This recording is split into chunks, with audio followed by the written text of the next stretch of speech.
За ийм л энэ. Янз сайхан байна. Өчтөр нэлээ үүдэн байсан бол өнөөдөр нэлээ гоё дулаахан өдөр болж байна. Гар уруу даахгүй сайхан өдөр болж байна. Улаан өдөд одоо Монгол руу уцах гэж байна. Дотоос зовоод удахгүй уцлаа. За манайхан тэгээд ийм газар байт юм байна. Яг өвөл ирж үзвэл сайхан байт юм байна. Яг ингэж орсож байна. Энэ бодлоо нэг сар гэж хөлтгөөлгүй бодвол яг зэрэг ингэж өчтөө ус урсаад үгүй шүү. Энэ одоо бодоод манай сэлэнгээс оршиж байгаа бодос байдаг үү. Харагдсан ерөөсөө янз ээ. Цаад байгалыг харсаар уулаас харагдчих юм байна. Манай Улаанбаатар ч одоо 90-ад оны нэг санагдав. Одоо шатгаа. Нүүрс зүгэн гэж байхгүй шүү дээ. Дандаа мод хөлн, мотор баялаг. Тийм учраас агаар яваад үнэхээр сайхан байна.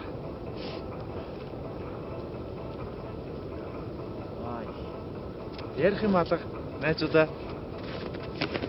хаялал аймаараа мөнгөтэйсэн бол одоо миний байгаа газар ингэж явахлаар яг хажууд ингээ уурсч байна. Нилээ эвгүй юм аач. Одоо энд нэг нөхөр аваарш ухаалаа. Угаж заагс барьна гэж үзнэ байлгүй. Тэнд нэг нөхдөд тоглоод тах шиг байгаамаа.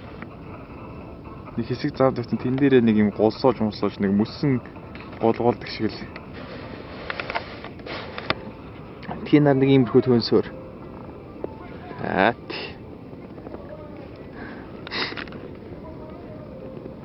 Орос айлууч юу Монголоос ялгаач алга та. Оросыг дагсан гэдгсэндээ бас нэг жоохон зам тойрын хувьд Монголоос арай илүү. Тэгээ бусдаарч бол нэг айхтар хөвгчл бол энд бол мэдээж юу байх вэ? Монголыг дагаагүй тултаад нэг үдий зэрэгтэй явах. Монголоо дагсан бол тэгээд байхгүй. Утаатай л явах байлгүй. За. За нэг иймэрхүү л байна да. Одоо Монгол руу очиж утаагаа үнэрлэн шүү дээ. Яахан.